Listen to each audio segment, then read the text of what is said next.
Welcome back to my channel. അപ്പോൾ ഇന്നത്തെ നമ്മുടെ റെസിപ്പി ഒരു 4 മണി പലഹാരമാണ് കേട്ടോ. ഗോതമ്പ് പൊടിയും കൈതച്ചക്കയും നേന്ത്രപ്പഴവും വെച്ചിട്ട് പെട്ടെന്ന് ഉണ്ടാക്കിയെടുക്കാൻ പറ്റുന്ന ടേസ്റ്റി ആയിട്ടുള്ളൊരു 4 മണി പലഹാരമാണ്. അപ്പോൾ വീഡിയോ കണ്ടിട്ട് ഇഷ്ടമാവുകയാണെങ്കിൽ എന്തായാലും എൻ്റെ ചാനൽ സബ്സ്ക്രൈബ് ചെയ്യാൻ മറക്കരുത്. അതുപോലെ വീഡിയോ ലൈക്ക് ചെയ്യാനും ഷെയർ ചെയ്യാനും മറക്കരുത് കേട്ടോ. അപ്പോൾ നമുക്കിത് എങ്ങനെയാണ് ഉണ്ടാക്കിയെടുക്കാൻ നോക്കാം.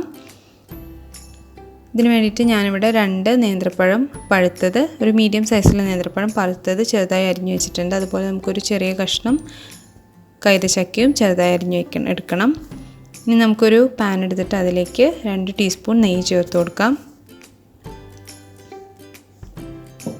നെയ്യൊന്ന് ചൂടായി വരുമ്പോൾ നമ്മൾ അരിഞ്ഞു വെച്ച കൈതച്ചക്ക അതിലേക്ക് ചേർത്തിട്ട് ഒന്ന് വഴറ്റിയെടുക്കണം.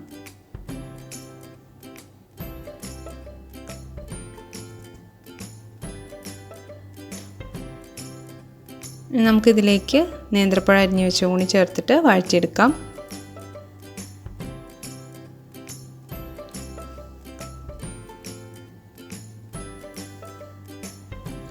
ഇതൊന്ന് വഴണ്ടി വരുമ്പം നമുക്കിതിലേക്ക് 1 ടീസ്പൂൺ ഏലക്ക പൊടിച്ചത് ചേർത്ത് കൊടുക്കണം.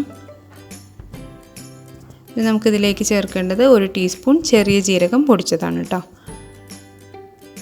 പിന്നെ ഇതിലേക്ക് 1/2 കപ്പ് പഞ്ചസാര കൂടി ചേർത്ത് കൊടുക്കുക. പഞ്ചസാര പൊടിക്കേണ്ട ആവശ്യമൊന്നുമില്ല, അങ്ങനെ ചേർത്ത് കൊടുത്താൽ മതി. ഇനി നമുക്ക് നന്നായിട്ടൊന്ന് വഴച്ചെടുക്കണം.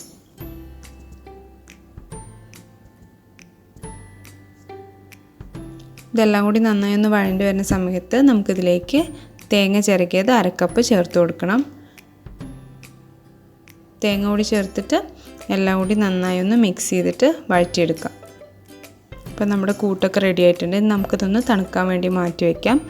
ഞാൻ സമയം കൊണ്ട് നമുക്ക് ശർക്കര പാനി ഉണ്ടാക്കണം. അതിന് വേണ്ടിയിട്ട് ഞാനിവിടെ ഒരു 250 ഗ്രാം ശർക്കര എടുത്ത് വെച്ചിട്ടുണ്ട്.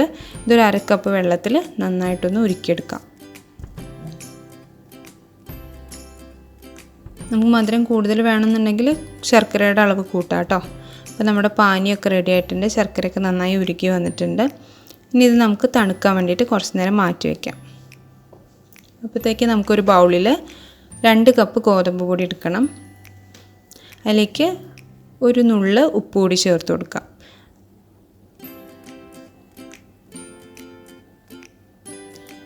നന്നായി ഒന്ന് മിക്സ് ചെയ്തെടുക്കുക. അതിനുശേഷം നമ്മൾ നേരത്തെ ഉണ്ടാക്കി വെച്ച ശർക്കര പാനി ഇതിലേക്ക് കുറച്ചായിട്ട് ഒഴിച്ചിട്ട് നന്നായി ഒന്ന് മിക്സ് ചെയ്തൊരു ബാറ്റർ ഉണ്ടാക്കിയെടുക്കണം.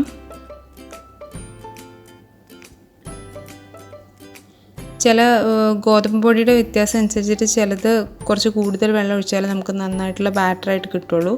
അപ്പോൾ അതിനനുസരിച്ചിട്ട് വേണം നമ്മൾ ഇപ്പോൾ നമുക്ക് ശർക്കര പാനി ഒഴിച്ചിട്ടും കട്ടി കൂടുതലാണെന്ന് തോന്നുകയാണെങ്കിൽ വെള്ളം ചേർത്ത് കൊടുക്കാവുന്നേ ഉള്ളൂ കേട്ടോ. നമുക്ക് ബാറ്ററിലേക്ക് നേരത്തെ നമ്മൾ ഉണ്ടാക്കി വെച്ച മിക്സ് ചേർത്തിട്ട് നന്നായി ഒന്ന് മിക്സ് ചെയ്തെടുക്കണം. നമ്മൾ ഗോതമ്പ് പൊടി കലക്കുമ്പോൾ അത് ഒരുപാട് ലൂസായി പോകാതിരിക്കാൻ ശ്രദ്ധിക്കണം. കുറച്ച് കട്ടിയായിട്ട് വേണം കേട്ടോ കലക്കിയെടുക്കാൻ വേണ്ടിയിട്ട്. അപ്പോൾ നമ്മൾ ഈ മിക്സും കൂടി ചേർത്ത് നന്നായി ഒന്ന് യോജിപ്പിച്ചെടുക്കാം. അപ്പോൾ നമ്മൾ ബാറ്ററി ഇവിടെ റെഡി ആയിട്ടുണ്ട്. ഇനി നമുക്കൊന്ന് വേവിച്ചെടുക്കണം. അപ്പോൾ വേവിക്കാൻ വേണ്ടിയിട്ട് ഞാനിവിടെ വാഴയുടെ ഇലയാണ് എടുത്തിട്ടുള്ളത്. വാഴയുടെ ഇല നമുക്കൊരു കോണായിട്ട് മടക്കിയെടുക്കണം. അപ്പോൾ ഇങ്ങനെ മടക്കിയെടുക്കാൻ വേണ്ടിയിട്ട് നമുക്ക് ഇളയ ഇല വേണം കേട്ടോ. മൂത്ത ഇല ആകുമ്പോൾ ഇങ്ങനെ മടക്കുന്ന സമയത്ത് പൊട്ടിപ്പോകാൻ ചാൻസ് ഉണ്ട്. ഇത് കോണായി മടക്കിയതിന് ശേഷം നമുക്കതിൻ്റെ അറ്റം ജോയിൻ ചെയ്യാൻ വേണ്ടിയിട്ട് ഈർക്കിളിയോ അല്ലെങ്കിൽ ടൂത്ത് പിക്കോ വെച്ചിട്ട് ഇതുപോലെ ജോയിൻ ചെയ്തെടുക്കാം. അപ്പോൾ നമ്മുടെ കോൺ റെഡി ആയിട്ടുണ്ട്. ഇനി നമുക്കിതിൻ്റെ അറ്റം ഇങ്ങനെ എക്സ്ട്രാ നിൽക്കുന്നത് നമുക്കൊരു കത്രിക വെച്ചിട്ട് മുറിച്ച് മാറ്റാം. ഇപ്പോൾ ഇല കിട്ടുന്നില്ല എന്നുണ്ടെങ്കിൽ നമുക്ക് സാധാരണ ഏതെങ്കിലും പാത്രത്തിൽ ആവിയിൽ വെച്ച് വേവിക്കാൻ പറ്റുന്ന ഒരു പാത്രത്തിലേക്ക് ഈ ബാറ്റർ ഒഴിച്ചു കൊടുത്ത് വേവിച്ചെടുക്കാവുന്നേ ഉള്ളൂ കേട്ടോ. ഇലയിലാകുമ്പോൾ കുറച്ചുകൂടി ടേസ്റ്റ് ഉണ്ടാവുമെന്ന് മാത്രം. അപ്പോൾ നമ്മുടെ കോൺ ഇവിടെ റെഡി ആയിട്ടുണ്ട്. ഇതുപോലെ നമുക്ക് ആവശ്യമുള്ള അത്രയും കോൺ റെഡിയാക്കി എടുക്കാം നമുക്ക്.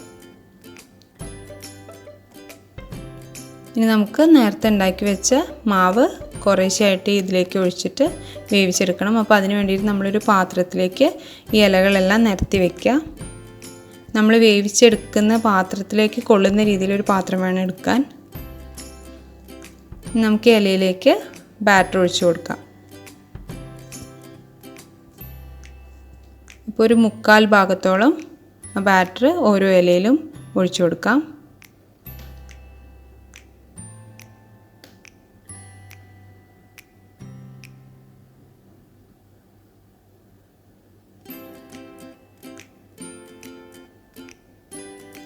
ഇപ്പോൾ ഞാൻ എല്ലാ ഇലയിലും ബാറ്റർ ഒഴിച്ചിട്ടുണ്ട്.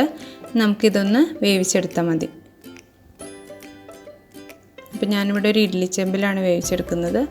ഇതിലേക്ക് നമ്മൾ നേരത്തെ ഇല നിരത്തി വെച്ച പാത്രം ഇറക്കി വെച്ചിട്ട് അടച്ചു വെച്ച് വേവിക്കുക വേണ്ടത്. ഇനി നമുക്കിതൊന്ന് അടച്ചു വെച്ചിട്ട് ഒരു 20 മുതൽ അരമണിക്കൂർ വരെ വേവിച്ചെടുക്കാം.